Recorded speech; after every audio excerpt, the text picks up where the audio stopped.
이번 시간에는 가구 가공 작업 능력단 요소 1번 재단 작업하기에서 이제 마지막이죠. 곡선 재단 기계 중 스크롤소에 대해서 공부해 보도록 하겠습니다. 일단 지난 시간에 밴드소에 대해서 설명했었는데 한번 잠깐 정리를 해보고 넘어가도록 하겠습니다. 일단 자르기, 켜기, 직선, 곡선, 리소잉 등 모든 작업이 가능하다라고 했어요. 그렇지만 이제 그 중에서도 가장 큰 목적은 리소잉에 좀 있다라고 말씀드렸습니다. 그리고 날물폭에 따라 직선용, 곡선용으로 나누어 작업한다라고 되어 있었어요. 직선용 경우에는 리소잉이나 직선 말 그대로 할 때 사용 많이 하는 편이고, 곡선에는 곡선용. 왜 그러냐면은 밑에 보시면은 곡선용 날물의 경우 날폭에 따라 가능한 R값이 존재한다. 맞죠? 그때 보셨죠? 두께가 얇으면 얇을수록 좀 더 큰 원을 좀 작은 원, 세밀한 좀 굴곡이 심한 거를 작업할 수가 있고, 날폭이 두꺼우면 두꺼워질수록 점점 직선에 가까운 작업밖에 할 수 없다.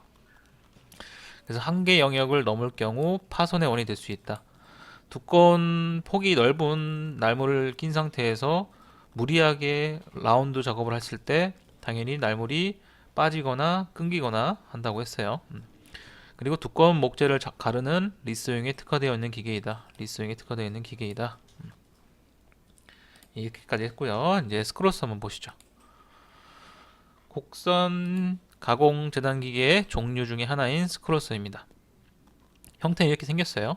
형태는 조금 제조사마다 다르겠지만 일단 이걸 기준으로 한번 설명 한번 해드리겠습니다. 일단 보면은 심한 곡선, 세공용, 가공용이다. 심한 곡선. 그 다음에 두꺼운 부재는 가공할 수 없다라는 단점이 있어요. 한번 설명드릴게요. 지금 기계 보시게 되면은 당연히 이제 이런 속도 조절 레버 같은 것도 있고요.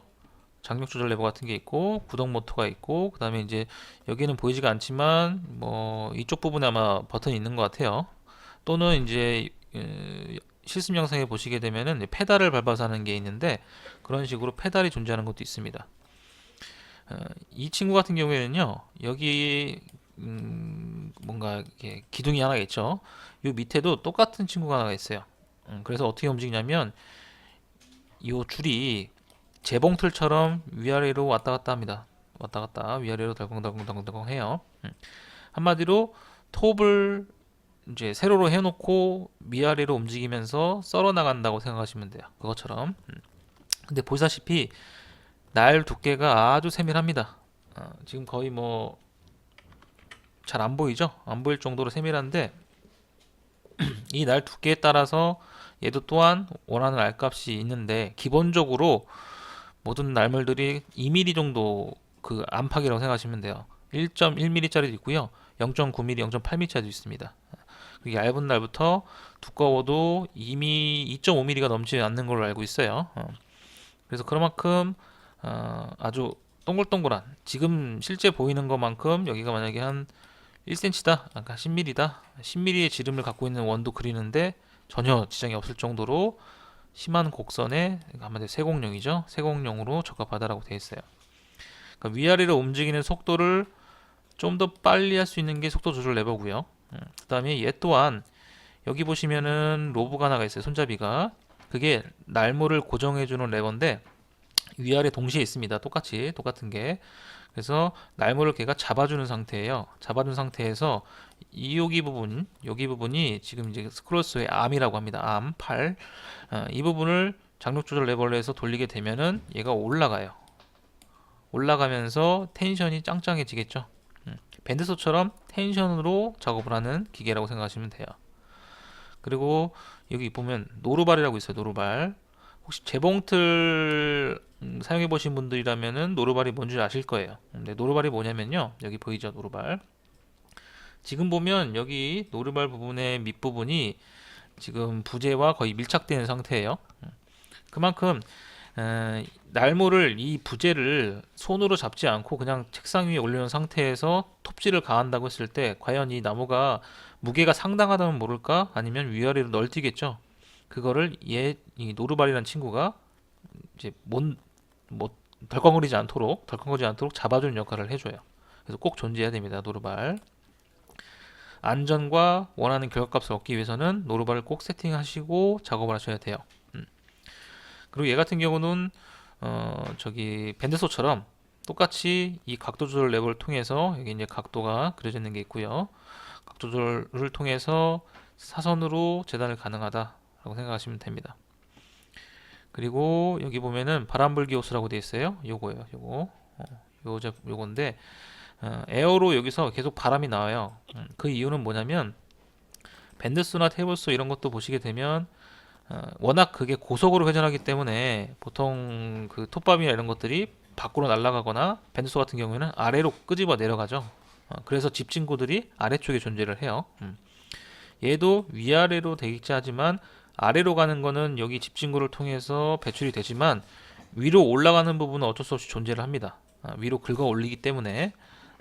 그래서 그 부분에 이제 세밀한 작업을 하려고 하는데 거기에 이제 막 톱밥들이 막 이렇게 쌓여요. 그러면 이 가이드라인을 보고 작업을 해야 되는데 그 시야가 가려지겠죠. 그래서 이렇게 바람 부는 에어호스가 이게 달려 있어요. 그래서 내가 작업하고자 하는 곳에다가 이렇게 발사를 하는 거죠. 그래서 톱밥을 제거해 주면서 동시에 선을 보고 정확하게 가공할 수 있도록 이렇게 이런 형태로 되어 있습니다. 자, 스크롤소 가공 대상은 합판, MDF, 집성판지, 원목 등 지금 재단 기계들 보게 되면은 가공 대상들은 다 이런 형태로 되어 있죠.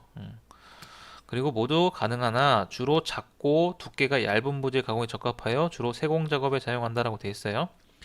자, 뒤로 잠깐 넘어가 볼게요. 아까 설명 안 드렸던 두꺼운 부재를 가공할 수 없다. 똑같이 나오죠. 자, 보게 되면은 이 보통 이 날물 자체가요. 날물이 이게 실처럼 되어 있는데 대부분이 이제 여기 부분이 130mm 정도 돼요. 130mm 정도 길이가. 그러면 여기 부분에 물려야 되는 길이도 좀 존재해야 되고 밑에도 또 물려야 되는 게 존재하기 때문에 드러나는 부분들은 끼케야 80mm, 뭐 70 몇 mm, 70mm에서 80mm 정도 이 정도 될 것 같아요. 그럼 부재가 두꺼울 경우에는 하기 힘들겠죠. 그리고 밴드소 설명할 때 말씀드렸을 거예요. 큰 통나무를 밴드소로 자르는데 톱날을 얇은 걸로 이제 직선이라 하더라도 뭐 20mm나 10mm짜리 톱날로 이 큰 통나무를 제재를 한다는 거는 거의 힘들다고 했잖아요. 얘도 마찬가지입니다. 날물 자체가 워낙에 얇기 때문에 두꺼운 부재는 애초에 가공하기가 적합하지 않다라고 생각하시면 돼요. 자, 그래서 주로 얇은 부재의 가공에 적합하고 세공 작업에 사용한다라고 되어 있고요. 주요 가공물은 얇은 판재 최대 30mm 미만이라고 되어 있네요. 그만큼 내가 원하는 부분을 할 수 있다 하더라도 더 작게끔 심한 곡선 가공에 적합하다고 되어 있죠. 아까 앞에 설명드렸던 거고요. 그다음에 정방 각도가 움직인다고 했죠. 아까 앞에 설명했던 겁니다. 톱날이 상하로 움직여 재단하는 형태다. 이게 있어요. 실습 영상에서는 이제 제가 시연을 할 거니까요. 시연할 때 한번 자세히 보시면은 어떤 형태로 움직이는구나 알 수 있고요. 가장 먼저 떠오르는 게 재봉틀일 거예요. 가공 속도는 떨어지나 세밀한 가공에 적합하다라고 되어 있어요. 아까 속도 조절 레버가 있는데 그거를 아무리 빨리 움직인다 하더라도 테이블소나 이런 거에 비할 바가 못 돼요. 상대적으로 좀 답답하게 움직인다는 생각이 들 거예요 아마. 그래서 속도는 떨어지지만 세밀한 가공에 적합하다. 날물이 적기 때문에 조그맣기 때문에 가능합니다. 자, 그리고 부재에 가공할 재단 가이드선을 그린 후 작업자가 손으로 밀어가며 유동적으로 조절하는 재단 방식이다 라고 했고요. 자, 톱날이 상하로 움직이며 재단하는 형태로 무리한 힘을 가해 재단할 경우에 톱날에 부재가 끼어 반대네요. 부재에 톱날이 끼는 거죠. 톱날에 부재가 끼는 게 아니고요. 그 다음에 부재와 정반 사이에 손을 찍히는 경우가 있어 곡선의 크기와 가공 두께를 감안하여서 사용해야 한다고 되어 있어요. 부재와 정반 사이에 손을 찍히는 경우가 있다고 했는데 보통 이거 같은 경우에는 노루발 있죠. 노루발을 정확하게 설정했을 경우에는 이런 경우가 생기지 않아요. 생기지 않기 때문에 꼭 노루발을 장착해서 해야 됩니다.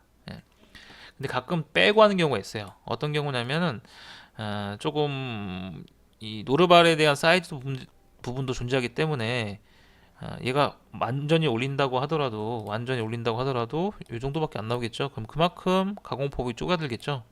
그래서 최대한 어느 정도 꼭 그 이용하기 위해서 어, 노르발을 빼고도 합니다. 노르발 빼고도 해요. 그래봐야 아까 봤던 것처럼 30mm 정도, 35mm 정도밖에 안 될 거예요. 그러니까 그런 경우도 있겠지만은 대부분은 노르발을 사용하기 때문에 찍히는 현상은 거의 없습니다. 그리고 곡선의 크기와 가공 두께를 감안하여 사용해야 한다고 되어 있어요. 당연하죠. 곡선이 크기가 크거나 아니면 너무 좁거나 할 때는 그만큼 부재를 빠르게 회전하는 방식이 필요한데, 왜냐하면 톱날은 가만히 있는 상태에서 이런 넓은 부재가 톱날이 존재한다고 치면은 얘를 이런 식으로 회전하면서 뭔가 라운드가 빨리 만들어지겠죠. 그렇기 때문에 그런 걸 감안해서 진행하는 속도가 어쩔 때는 빠르게, 어쩔 때는 느리게. 그리고 두께가 두꺼우면 당연히 더욱 천천히 진행을 해야만 되겠죠. 자, 날물 한번 볼게요. 날물 같은 경우에는 지금 교재에 수록되어 있는 부분인데 보면은 지금 품번 같은 게 존재하고요. 그 다음에 두께가 존재하네요. 두께가 점점 아래로 갈수록 두꺼워지고 있고요. 폭도 점점 늘어나고 있죠. 그 다음에 인치당 날의 개수가 있어요. 보통 날이 이렇게 존재하고요. 여기에 이렇게 밴드소처럼 이런 형태로 이제 날물이 돼 있습니다. 날물이 이렇게 이런 식으로 요 간격이 촘촘한 거냐 띄엄띄엄 있냐에 따라서 좀 달라져요. 근데 보시면 얘는 역순이에요. 그죠? 톱날 두께가 얇고, 그러니까 정면으로 봤을 때 두께죠. 정면으로 봤을 때 여기는 측면에서 보는 거고요. 여기서는 폭을 볼 수 있는 거고 이렇게. 얘는 여기 이제 톱날이 이렇게 달려 있겠죠. 이렇게. 두께가 두꺼워질수록 그만큼 강해지고요. 톱날 폭도 점점 늘어나야겠죠. 그럴수록 큰 두께가 두꺼운 나무를 가공하는 경우가 많은데, 그러면은 촘촘한 걸로 계속 마찰을 일으키면서 하는 것보다는 조금 날 개수가 듬성한 걸로 작업을 하셔야 자르기에 용이하겠죠.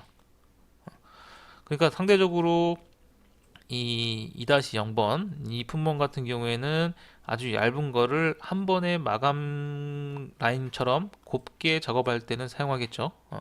그리고 이거 같은 경우에는 두꺼운 부재에 가공을 할 때 사용할 거고요. 자, 그리고 이걸 또 보시면요, 여기 보면 더블이라고 되어 있고 리버스라고 되어 있어요. 보통 일반적으로 날물이 아래로 향해 있는데 이 날물이 보통 스킵이라고 합니다. 스킵이라고 명칭을 하고요. 리버스라는 거는요, 여기에 요거를 한번 지워볼게요. 보통 이제 날물이 얘가 어떻게 움직인다고 했죠? 상하로 움직인다고 했죠? 다시 얘기할게요.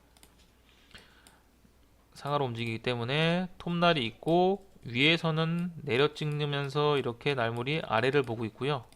같은 규격으로 이쪽에서는 좀 띄워줍니다. 여기 이제 정반이 지나가는 자리예요. 여기에서는 위로 돼 있어요. 이렇게. 자, 목재가 이렇게 존재한 상태에서 톱날이 아래로만 해서 할 경우에는 목재의 이쪽 부분이 터져요. 이렇게 밑으로 긁어내렸기 때문에 터집니다. 거기가 부분이. 그럴 때 아래에서 리버스 날무 같은 경우에는 위로 올려주죠. 그래서 요 안에서 톱날이 노는 거예요. 반절은 이쪽, 반절은 위로 올리게. 그러면은 위에도 안 터지고 아래도 안 터지고 이런 식으로 해서 상부 쪽은 아랫 방향으로 돼 있고 하부 쪽은 위쪽 방향으로 돼 있어서 그림과 같이 돼 있어서 거스럼이 발생을 최소화시켜 준다. 그래서 리버스 날물을 많이 쓰는 편이에요. 목재 같은 경우에는요. 근데 보통 스크로스 같은 경우에는 아까 전에 가공 범위를 봤을 때는요, 합판, MDF, 집성판지, 원목 등이라고 돼 있죠. 등이라고 돼 있잖아요. 보통 아크릴이나 플라스틱 계열의 부분도 하고요. 날물을 이제 철 세공용을 한다면은 철도 재단하는데 사용하기도 합니다. 그렇게 많지는 않지만 사용도 가능해요. 자, 이런 식으로 내가 사용하고자 하는 부재가 어떤 거인지 따라서 합당한 날물을 선택하고 작업을 하셔야 일의 능률이 좋다. 그리고 가공값도 당연히 좋아진다 라고 생각하시면 됩니다. 자, 한번 볼게요. 질의응답 시간입니다. 잠깐 문제 한번 보면요. OT의 얇은 판재를 클로버 모양으로 가공하려고 한다. 알맞은 대단기계는 어떤 것이 있을까라고 되어 있어요. 클로버 모양 아시죠? 상대적으로 클로버 모양이 뭐 이런 식으로 클로버인가 꽃인가 어쨌든 이런 식으로 되어 있기 때문에 이쪽 부분 이렇게 심한 곡선이 존재를 하죠. 꼭지점 같은 게 존재하기 때문에 이런 거는 밴드소로도 가능하지만 일단 전제 채권을 얇은 판재라고 했고 클로버 모양이라고 했어요. 당연히 얘는 스크롤소죠.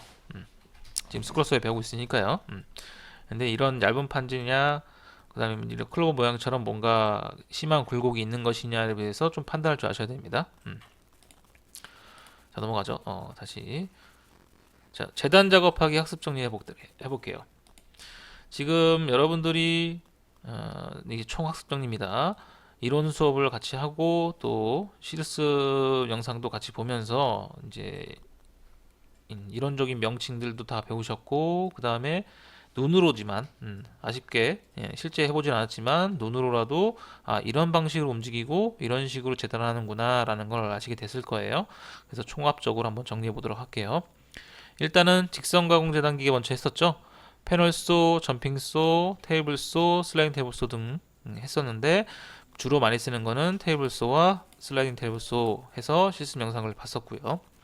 날의 형태는 대부분 원형으로 되어 있죠. 원형톱.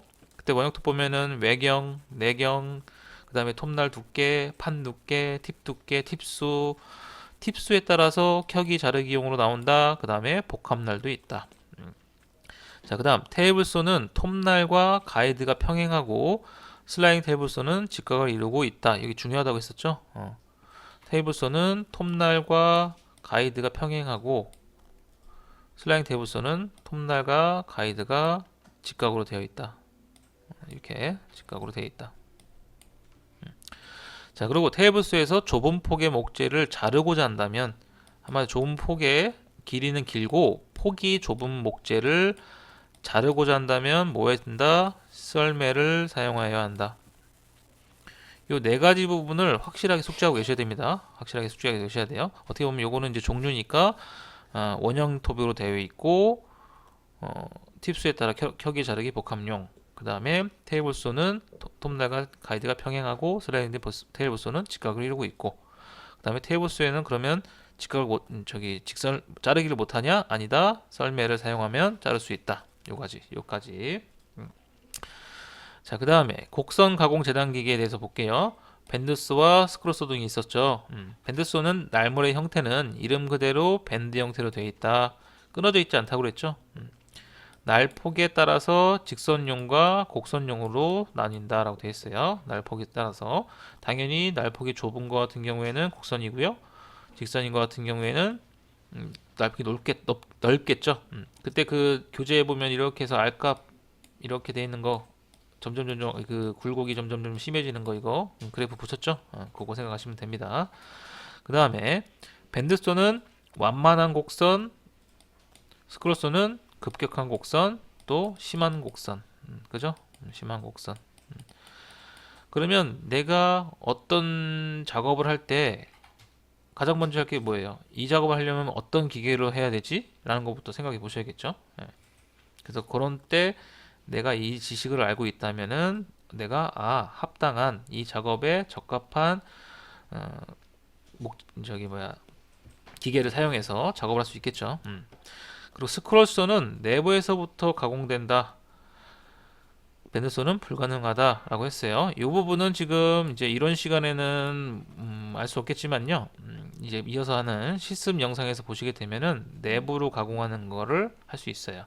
밴드소에서 설명할 때 밴드소는 날이 끊겨 있기 때문에 불가능하다라고 했지. 날이 끊겨 있지 않기 때문에 불가능하지만 스크롤소는 가능하다고 했어요. 그림 잠깐 넘어가 볼게요. 자, 보면은 여기 이제 날물이 존재하고 있는데 여기도 날물을 물어주는 날물 고정 레버가 있고 밑에도 고정 레버가 있어요. 그러다 보니까 아까 전에 장력 조절하면 어떻게 된다고 했죠? 이 스크롤소 암이 올라간다고 했죠? 이 날물을 고정하지 않고 얘는 지금 모든 부품이 다 암에 붙어 있는 거예요. 고정시키지 않고 밑에 것만 고정시킨 상태에서 암을 들어 올리게 되면은 이 정도까지 올라가요. 이렇게 올라갑니다. 그럼 날이 저기 이옥이 물릴 수 있는 부분이 다 여기 있고 날은 존재하고 있겠죠. 그럼 부재에 구멍을 뻥 뚫고 이 구멍에다가 날물이 들어갈 수 있게끔 해서 판재를 먼저 여기다 깔아 놓는 거예요. 구멍이 존재하고 그 상태에서 암을 다시 내려서 날물을 고정하고 그 다음에 장력을 준 상태에서 가공할 경우에는 이 안에서부터 뭔가 작업을 이룰 수 있겠죠. 대신 내가 무슨 작업을 한다, 예를 들어서 하트 작업을 이것처럼 하트 작업을 한다 했을 때는 당연히 내가 하고자 하는 하트보다는 당연히 구멍은 조그맣게 뚫어야겠죠. 그런 단점은 있지만 어쨌든 스크롤소는 내부에서부터 가공이 가능하다. 이거는 영상에서 실습 영상에서 한 번 더 다뤄보고 교육을 진행하도록 하겠습니다. 자, 이제 실습을 영상 한번 보고 수업을 진행하도록 할게요. 수고하셨습니다. 자, 이번에는 재단 기계 중 하나인 스크롤소에 대해서 배워보도록 하겠습니다. 스크롤소는 주로 곡선 작업에 사용되는데 지난 시간에 다뤘던 밴드소도 곡선 작업에 사용이 된다고 했었는데 밴드소의 경우는 주로 완만한 곡선을 작업할 때 주로 사용이 되고 스크롤소 같은 경우는 기기 특성상 이따 날물을 보여드리겠지만 주로 R값이 작은 가파른 곡선, 굴곡이 심한 곡선 작업을 할 때 주로 사용이 됩니다. 일단 외관은 이렇습니다. 일단 벤치탑, 테이블 위에 올려서 탁상형으로 사용하는 경우도 있지만 지금 같은 경우는 다리가 뻗어나오는 형태로 작업이 되어 있죠. 지금 형태를 한번 보시면은 일단 가장 중요한 톱날부부터 한번 보여드릴게요. 톱날부터 절삭이 가능한 톱날. 자, 톱날 같은 경우는 지금 하향하면서 재단이 되게끔 되어 있어요. 이 하향한다라는 의미는 톱날이 아래로 가면서 저항을 일으키고 저항하는 이제 상태에서 목재가 재단이 된다라고 할 수 있겠죠. 이 톱날 운용 방식은 밴드소와는 좀 상이한 부분이 있는데 밴드소의 경우는 하향 운동만 했어요. 하지만 이 스크롤소 같은 경우는 여러분들께서 좀 이해하시기 쉽게 다른 다른 분야의 기계를 말씀드리자면 재봉틀과 유사하다 할 수 있습니다. 지금 외관상으로도 비슷한 부분이 존재합니다. 이 부분은 잠시 후에 부품들 설명드리면서 한번 짚고 넘어갈게요. 톱날이 재봉틀 움직임과 유사하다. 즉 상향과 하향, 사람이 마치 톱질을 하듯 움직이면서 재단이 되는 기계 중 하나입니다. 자, 지금 보시다시피 톱날이 채 1mm 폭이 되지가 않아요. 장착할 수 있는 톱날에 따라서 이 톱날의 폭이라든지 그 다음에 간격당 이빨 개수, 톱니의 개수도 차이가 있습니다. 이 부분은 저희 실무하면서 좀 더 심도 있게 다뤄보도록 하겠습니다. 자, 그 다음 노즐이 있어요. 이 노즐 같은 경우에는 어느 때 사용이 되는가 하면 톱날이 재단을 하면서 발생시키는 부산물, 톱밥이 있겠죠. 톱밥들을 상하향 운동하면서 안쪽에 들어있는 펌프가 공기를 밀어내면서 톱밥들을 제거하게끔 설계되어 있습니다. 자, 그리고 전원부를 한번 보실게요.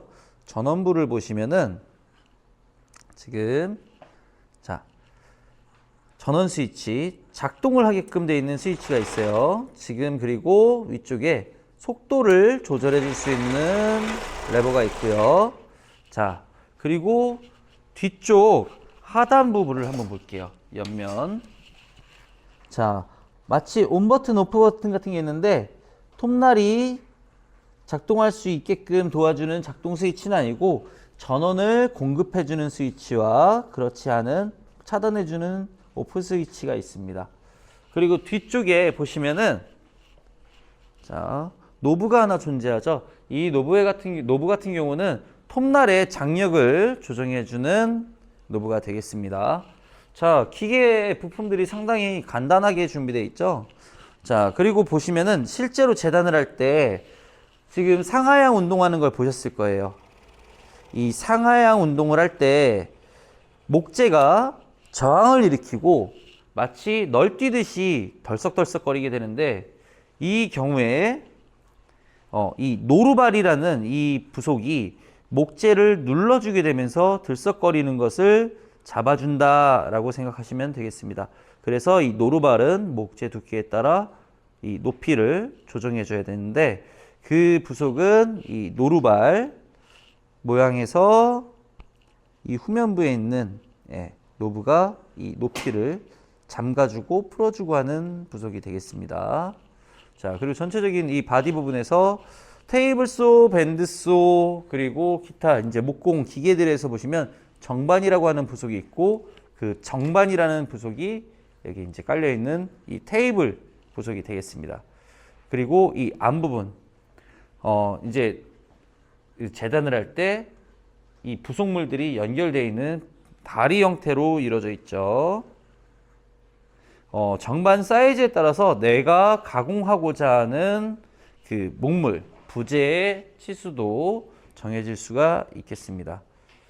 자, 그리고 하단부, 다리에서 살짝 올라와 있는 하단부를 보시면은 지금과 같이 각도가 마킹이 되어 있어요.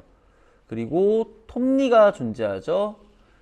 이거는 언제 쓰냐면 테이블 이 정반 자체를 기울기를 파생시켜서 내가 가공하고자 하는 내부면이든 외부면이든 각을 주어서 작업할 수 있다라고 할 수 있습니다. 자, 그러면 한번 시연을 해볼 텐데 밴드소와 좀 다른 점이 있어요. 곡선을 작업한다고 했을 때 밴드소는 즉 내가 취하고자 하는 부재의 외부면만 가공이 가능하다.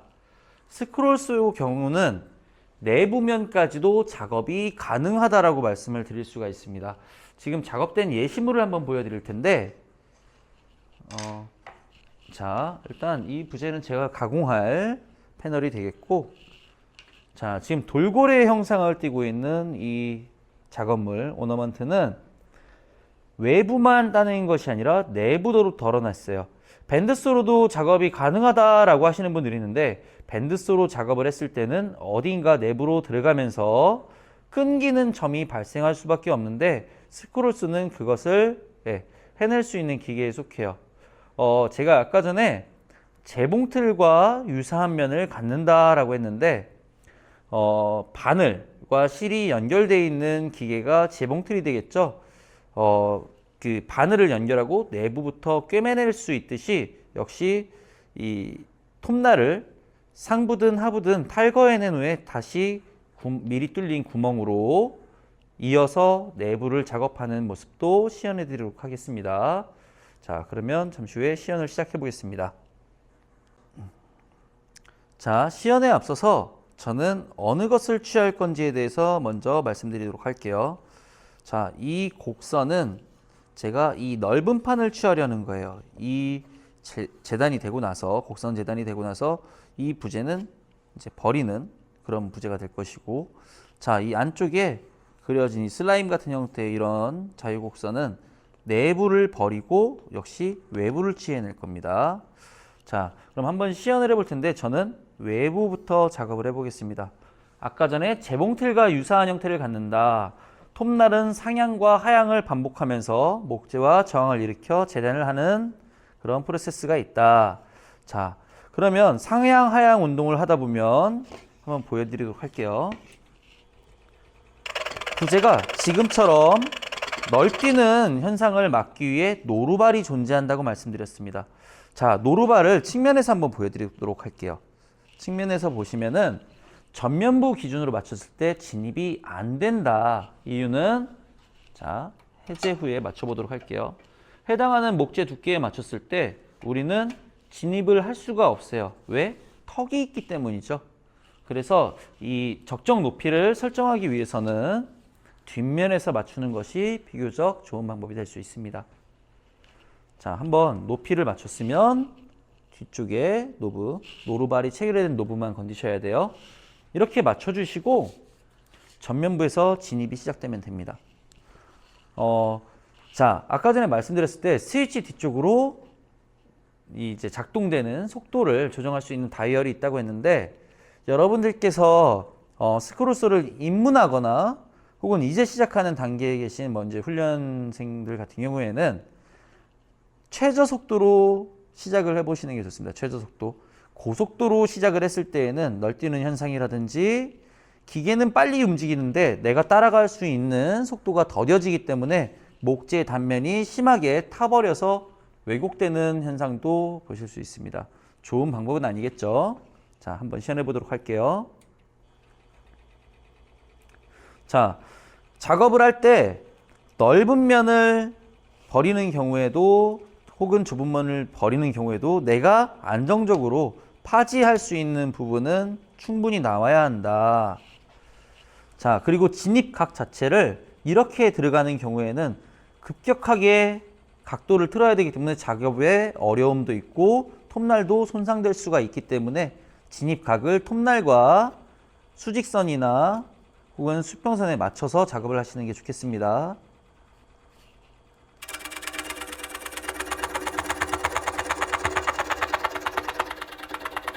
자, 노즐을 불어낼 수 있게끔 위치 설정해 주시고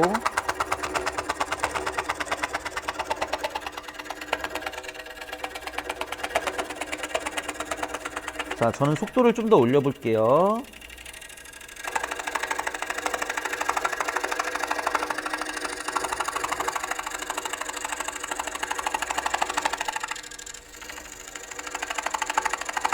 자, 내가 취하고자 하는 목재에 연필선이 남아 있어야 한다 라고 했는데 역시 스크루스도 동일한 부분이 있습니다. 선 안으로 파고들려고 하는 경우에는 마치 도망치듯이 기기를 운용하셔야 됩니다. 지금처럼 들어가려고 하는 경우에는 벗어나려고 해야 되고 너무 벗어난 경우에는 다시 살짝 후진해서 다시 들어가려고 하셔야 되고 자, 그리고 급격한 코너에서는 미리 커브를 시작하셔야 운전하고 비슷하다고 생각하시면 돼요. 급격한 커브에서는 감속하며 미리 핸들링을 조작해야 된다라고 할 수 있습니다.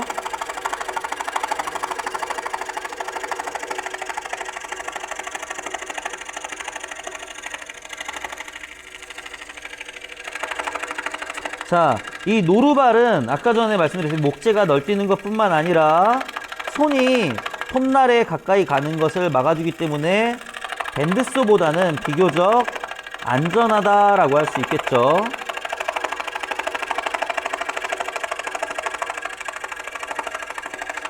자, 이제 거의 재단이 마감 상태까지 도달했는데 모든 재단 기계는 마지막 컷하는 순간 모든 에너지를 밀어내는 에너지를 잃기 때문에 손이 톱날 가까이 갈 수 있기 때문에 마치 마지막 컷에서 임박한 상태에선 갈아내듯이 하시면 돼요.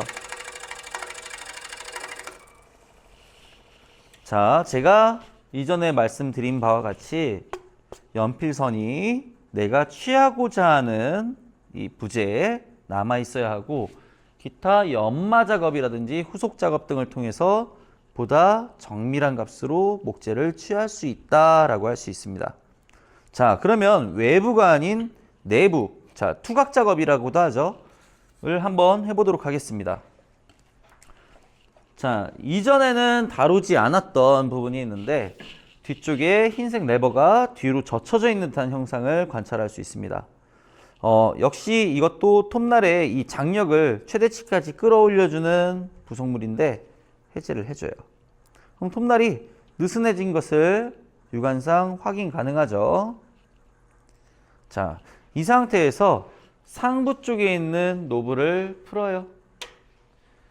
그리고 이 암 자체를 들어 올립니다. 그러면 톱날이 이렇게 쑥 빠지게 되죠. 하단부에만 고정되어 있는 형태입니다. 하단부에만. 그리고 미리 드릴링, 보링 작업을 통해서 관통해낸 이 부분을 꿰어줍니다. 마치 바늘구멍에 실 꿰듯이 하시면 되고요. 그리고 암을 내려서 어디로 관통시켜주냐? 지금 카메라상으로는 여러분들이 관찰이 힘드실 수도 있는데 육안으로 관찰하시면 쉽사리 파악하실 수 있을 거예요. 내부에 스프링 중앙으로 지금과 같이 관통해 주시면 됩니다. 그리고 이 레버를 작동시키지 마시고 이 노브를 통해서 나사산 안에 단면에 이 톱날이 딱 물렸는지 단단히 체결하시고 뒤쪽 노브를 이 레버를 뒤로 젖혀서 적정 텐션까지 올려주시면 되겠습니다. 역시 이 노즐 자체를 톱날 측부로 이렇게 이동시켜서 잔여하는 톱밥들을 제거하시면서 작업하시면 됩니다. 자, 한번 시연해 보도록 하겠습니다.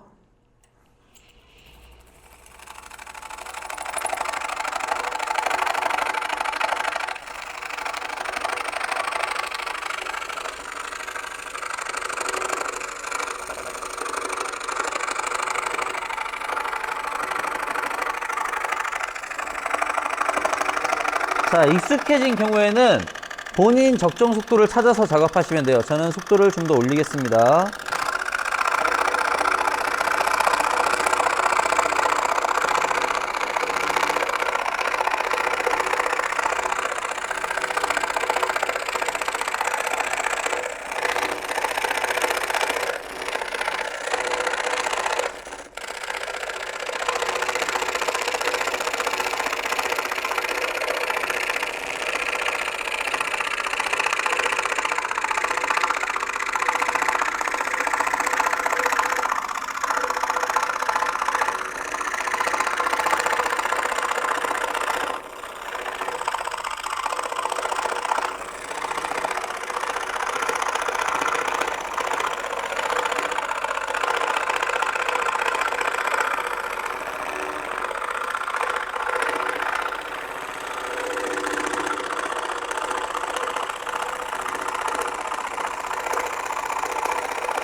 역시 마지막 컷에서는 미는 힘을 좀 제거해 주시고 작업하시면 되겠습니다.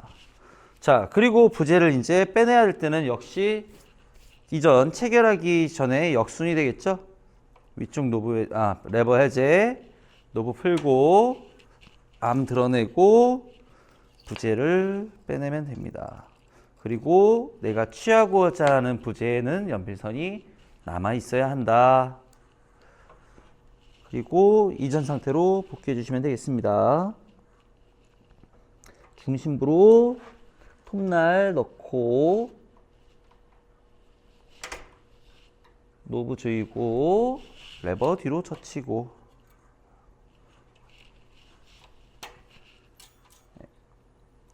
자, 됐습니다. 자, 그러면 오늘 학습 정리해 보도록 하겠습니다. 스크롤소는 밴드소와 비슷한 곡선 작업을 하는데 쓰이는 목공 기계이다. 자, 그런데 밴드소는 완만한 곡선을 작업하는데 주로 쓰인다면 스크롤소는 급격한 곡선들, R값이 작은 곡선들을 작업할 때 주로 사용된다. 그리고 밴드소는 외부에 있는 곡선만 작업이 가능하지만 스크롤소는 내부, 즉 투조나 투각을 하는 데에도 사용이 된다 라고 짚어볼 수 있겠죠. 그리고 노루발은 목재를 널뛰는 것을 방지해주는 부속물이기 때문에 목재 두께에 따라서 설정할 수 있어야 한다. 그리고 이 속도 조절 다이얼은 입문자 같은 경우 혹은 이제 입문하시는 훈련생 같은 경우는 최저 속도로 시작을 하도록 한다. 날물이 닿아 있는 상태에서는 켜지 않는다 정도로 요약할 수 있겠습니다. 오늘 수업도 수고 많으셨습니다.